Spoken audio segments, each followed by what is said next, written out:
ভাইজান তো বললেনই যে আমার কোনো দোষ নাই, বলছে না ভাইজান নিজে মুখে স্বীকার করেছে আমার কোনো দোষ নাই। মাধ্যম যিনি দোষ দিলে ওনার হইতে পারে, আমি সঠিকটা জানি না। যাই হোক, ওনাদেরও কোনো দোষ নাই, আমারও কোনো দোষ নাই, এটা ওনারা নিজেরা স্বীকার করেছে যে আমার কোনো ব্যক্তিগতভাবে দোষ নাই। খেয়াল করেন, আমাকে দাওয়াত দিয়েছে শাহিন আলম মানসুরপুরি ভাই। কাউসার কে এটা আমি জানি না, কাউসার কে ওনারা চিনে, কাউসার কে আমি জানি না, আমাকে দাওয়াত আমি চিনি না।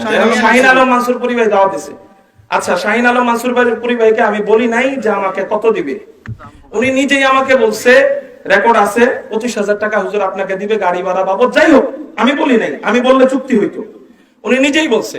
কিন্তু আপনারা আমাকে বলেন 8-9 ঘন্টা জার্নি করে আসার পরে ওনারা আমাকে সম্ভবত 500 টাকা সম্ভবত এখানে হবে আমাকে হাদিয়া দিছে।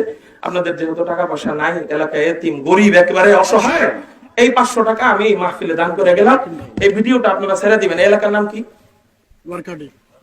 হ্যাঁ,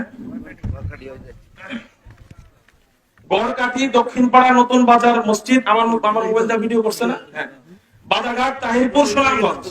এটা হলো তাহিরপুরের ঐতিহ্যের প্রশ্ন। 500 টাকা দিছে আমাকে, ঢাকা থেকে আসছি আমি। ঠিক আছে, আসসালামু আলাইকুম। হুজুর একটু দাঁড়ান। আমরা হুজুরে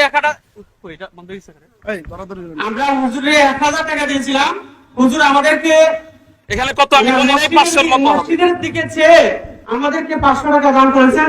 এখানে 1000 টাকা ছিল, আমরা আরো 500 টাকা হুজুরকে দিয়ে দিচ্ছি।